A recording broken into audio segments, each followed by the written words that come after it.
नमस्कार मित्रांनो, आजच्या भागाची सुरुवात होते स्वानंदीच्या खास तयारीने. समरने दिलेले वन पीस, मस्त हाय हिल्सचे सँडल आणि मॅचिंग कानातले घालून स्वानंदी घरातून एकदम तयार होऊन खाली हॉलमध्ये येते. इकडे घरात अधीराने मल्लिका आणि बाकीच्यांना कामाला लावलेलं असते. मल्लिका टोमॅटो चिरत असते तर आजी आणि स्वानंदीचे बाबा भाजी निवडत बसलेले असतात. मल्लिकाला टोमॅटो चिरताना घाम येतो म्हणून मंदाकिनी तिला हवा घालत असते आणि हे सगळं पाहून मंदाकिनीला हसायलाही येत असतं. रोहन आणि आदिराही आपली कामं करत असतात तर दुसरीकडे अंशू आणि सुश लसूण सोलण्यात व्यस्त असतात. एवढ्यात मल्लिका उठून जायला लागते तेव्हा आजी विचारते, काय गं मल्लिका, कुठे चाललीस? मल्लिका सांगते की ते पुऱ्यांचं पीठ घ्यायला. त्यावर मंदाकिनी हसून बोलते, अरे देवा, आमच्याकडे पुऱ्यांचं पीठ नाही, आमच्याकडे गव्हाचं पीठ असतं, ते तिकडे ठेवलं आहे, तिथून घ्या. मल्लिका वरच्या मांडणीवरचा डब्बा काढायला जाते पण तो डब्बा तिच्या हातातून सटकतो आणि निसटून खाली पडतो. सगळ्यात वाईट म्हणजे खाली असलेल्या अंशूवरच सर्व पीठ सांडतं आणि तो पूर्ण पांढरा पांढरा होतो. हे दृश्य पाहून आदिरा आणि रोहनला हसू अनावर होतं. सगळेच हसायला लागतात आणि सुश तर याचा व्हिडिओ रील काढायला लागते. पण अंशू भयंकर चिडतो. तो बोलतो की मॉम, तुला कळत नाही का, नीट काढता येत नाही का, मला नाही राहायचं इथे. रोहन त्याला शांत करण्याचा प्रयत्न करतो आणि बोलतो, अरे अंशू शांत हो, हे बघ, चल मी तुला माझे कपडे देतो. पण अंशू चिडून उत्तर देतो, मी आणि तुझे कपडे, मी चाललो आहे माझ्या घरी, मला नाही राहायचं इथे. यावर रोहन तरीही प्रेमाने बोलतो, अरे मी माझी नीट ठेवून दिलेले चांगले कपडे देतो तुला. दुसऱ्या बाजूला स्वानंदी हॉलमध्ये येते आणि पाहतच राहते. समरने तिथे एक सुंदर समर्स कॅफे तयार केलेला असतो. ते पाहून स्वानंदी थक्क होते आणि बोलते, राजवाडे काय हे, अरे बापरे, किती मस्त. ती पळतच समरकडे जाते आणि त्याला घट्ट मिठी मारते. समर तिला हातात हात घेतो, हातावर किस करतो आणि तिला पुन्हा मिठीत घेतो. स्वानंदीच्या डोळ्यात आनंदाश्रू येतात. हे पाहून समर घाबरून विचारतो, अरे बापरे स्वानंदी, काय झालं, तुम्ही रडतायत, काय झालं? अहो मी काही चुकीचं वागलो का? पाय पडला का तुमच्या पायावर? माझा पाय पडला का? स्वानंदी हसून बोलते की नाही, हे आनंद अश्रू आहेत. तब्बल या क्षणी समर खिशातून एक फ्रेंडशिप बँड काढतो आणि स्वानंदीच्या हातावर बांधतो. स्वानंदी आश्चर्याने बोलते, नाही नाही, हे कसं शक्य आहे? आणि ती लगेच आत जाऊन स्वतः आणलेला एक फ्रेंडशिप बँड घेऊन येते. ती सांगते, बघा ना, आपण दोघांनी एकाच वेळी एकमेकांसाठी सेम भेटवस्तू आणली. स्वानंदी पुढे बोलते, अरे पण फ्रेंडशिप डे तर कधीच निघून गेला ना. समर विचारतो, पण तुला कसं सुचलं हे? स्वानंदी सांगते, मी जेव्हा तुमच्यासाठी वस्तू घ्यायला मार्केटमध्ये फिरत होती ना, म्हणजे तुम्ही मला फिरवत होतात ना, तेव्हा मला हा बँड दिसला. मला वाटलं की आपल्या मैत्रीची गाठ अजून घट्ट करूयात. समर हसून बोलतो, हो ना, मग करून टाका घट्ट. स्वानंदी त्याला तो फ्रेंडशिप बँड बांधते आणि बोलते की बी लेटेड फ्रेंडशिप डे. समर विचारतो, बी लेटेड का? स्वानंदी म्हणते, कारण फ्रेंडशिप्स डे जाऊन दिवस झाले ना. यावर समर रोमॅन्टिकली सांगतो, अहो आपल्याला जेव्हा पाहिजे तेव्हा आपण फ्रेंडशिप्स डे आणि व्हॅलेंटाईन्स डे साजरा करू शकतो. स्वानंदी प्रेमाने समरच्या हातावर किस करते. ती त्याला आठवण करून देते, म्हणजे तुम्ही मला एकदा आधी फ्रेंडशिप बँड बांधला होता, म्हणून मला वाटलं की आता माझ्याकडूनही तुम्हाला एक बँड बांधावा. समर हसून कौतुकाने बोलतो, स्वानंदी मिसेस राजवाडे, खूप हुशार आहात तुम्ही, हे सगळं प्लॅन करून घेतलं तर. स्वानंदी हसून कबूल करते. मग ती समरकडे बघून बोलते, तुम्ही पण मिस्टर राजवाडे आज खूप हँडसम दिसत आहेत, आणि ती त्याला पुन्हा मिठी मारते. थोड्या वेळाने समर बोलतो, स्वानंदी चल ना तिकडे. स्वानंदी मिठीतच राहून विचारते की कुठे? तेव्हा समर बोलतो की तिकडे कॅफे, तिकडे चला ना. पण स्वानंदी लाजून बोलते की नाही, नको, मला इथेच तुमच्या मिठीत खूप छान वाटते.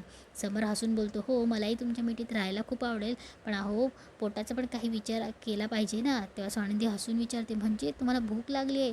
समर विचारतो, का तुम्हाला नाही लागली? स्वानंदी बोलते की ॲक्च्युली लागली आहे. समर तिचा हात पकडतो आणि बोलतो, चला मग समर स्पेशल नाश्ता. स्वानंदी आश्चर्याने विचारते, हे सगळं तुम्ही स्वतः केलं? समर अभिमानाने सांगतो, हो, हे सगळं मीच केलं. इकडे स्वयंपाक पाणी करून मल्लिका पूर्णपणे थकलेली असते. तरीही आदिरा तिला थांबून देता पुन्हा काहीतरी सलाड बनवायला लावते. मल्लिका संपूर्ण घामेघूम झालेली असते, पण इलाज नसल्याने कशीबशी पुन्हा किचनमध्ये जाते. हे पाहून आदिरा मनातून खूप खुश होते. ती लगेच आजीजवळ जाते, आजीला प्रेमाने मिठी मारते आणि बोलते, लव्ह यू स्वीट हार्ट. हे सगळं पाहून अंशू तिच्याकडे संशयाने आणि रागाने बघत असतो. तर तिथे उभे असलेले स्वानंदीचे बाबा आणि रोहन हे सर्व पाहून थोडं शांत आणि गंभीर होतात. वातावरणातला हा ताण जाणवताच आदिरा हुशारीने विषय बदलते आणि ओरडते, सीझर सॅलड.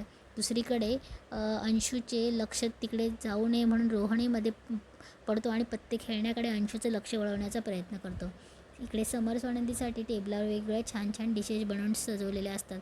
ते पाहून स्वानंदी कौतुकाने बोलते, बापरे राजवाडे. समर प्रेमाने तिला पास्ता भरवतो आणि विचारतो, कसं झालं आहे. स्वानंदी आवडीने खात बोलते, अप्रतिम. मग स्वानंदीसुद्धा समरला तो पास्ता खाऊ घालते आणि कौतुकाने म्हणते, राजवाडे तुमच्या हाताला एवढी चव असेल असं मला वाटलं नव्हतं.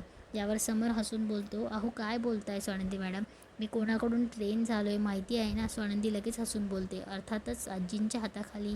समर जुन्या आठवणीत निघून जातो आणि सांगतो की आधी तासनतास आम्ही दोघं किचनमध्ये असायचो. इतक्या रेसिपीज तिने शिकवल्या आहेत ना मला, पण हल्ली या ऑफिसच्या कामांमुळे जमतच नाही हो. समर आजीबद्दलचे हे प्रेम शब्द ऐकून स्वानंदीच्या डोळ्यात पुन्हा आनंदाने पाणी येतं. हे पाहून समर लगेच बोलतो, स्वानंदी तुम्ही पुन्हा रडायला लागलात. तेव्हा स्वानंदी डोळे पुसत हसत सांगते, अहो मला इतका आनंद झाला आहे ना, आणि आता तुम्हाला माझ्या या अशा रडण्याची सवय करून घ्यावी लागेल, कारण हा आनंद मला सहजासहजी झेपत नाही आणि तो असं आणि मला झेपत नाही आणि म्हणूनच तो असा डोळ्यातून झिरपतोय. इकडे स्वानंदी भावनिक होऊन बोलत असते, मी खूप नशीबवान आहे. त्यावर समर लगेच तिची दुरुस्ती करत बोलतो, तुम्ही नाही, मी नशीबवान आहे. स्वानंदी हसून बोलते, नाही हो मीच. तेव्हा समर पुन्हा हट्ट धरतो, नाही मी. असं करत दोघेही एकमेकांकडे बघून गोड हसत असतात. दुसऱ्या बाजूला मल्लिका चिडून मंदाकिनीला बोलत असते, अहो तुम्हाला किती वेळा सांगितलं आहे. मंदाकिनी गोंधळून विचारते, अहो पण काय झालं. मल्लिका वैतागून बोलते, अहो तुम्हाला सांगितलं आहे ना की माझी मुलगी मला फोनवर इतकं काय काय सांगत होती. मी तुम्हाला किती वेळा सांगितलं की तिला सरळ घरातून बाहेर काढून द्या म्हणून. यावर मंदाकिनी सडेतोड उत्तर देत बोलते, तुमची मुलगी, अहो चिपकू आहे ती. तुम्हाला तुमची मुलगी अजून माहीत नाही का. ती इथून निघायचं नावच घेत नाही, बिलकुल निघत नाही ती. तेवढ्यात आजी तिथे येते आणि बोलते की काय चाललं आहे ते. आजीला अचानक समोर पाहून मल्लिका आणि मंदाकिनी भयंकर घाबरतात. पण आजी विषयाला न धरता सहज विचारते, तुम्ही दोघी तर सलाड बनवणार होत्या ना. दोघी लगेच प्रकरण सावरून घेतात. मल्लिका लगेच बनावट हसून आणून आजीला सांगते, नाही आजी, ते काय झालं ना, सगळ्या भाज्या तर पुलावमध्ये गेल्या, आता सॅलडसाठी भाज्याच उरल्या नाहीत. मी तेच यांना सांगते. असं म्हणत त्या दोघी आजीच्या संशयापासून स्वतःला कशाभाषा वाचवतात. तिकडे अंशू वैतागून बोलतो, जेवण झाल्यावर सरळ निघायचे. त्यावर मंदाकिनी त्याला थांबवते आणि बोलते की अहो नाही जावई बापू, मी तुम्हाला पोटभर जेवू घालणार आहे. अगदी माझं पोट भरेपर्यंत तुम्हाला प्रेमाने खाऊ घालणार आहे. इकडे दुसरीकडे समर आणि स्वानंदी रोमॅन्टिक वेळ सुरू असतो. समर स्वानंदीला विचारतो, स्वानंदी मॅडम मला सांगा, तुमच्या काही इच्छा असतीलच ना.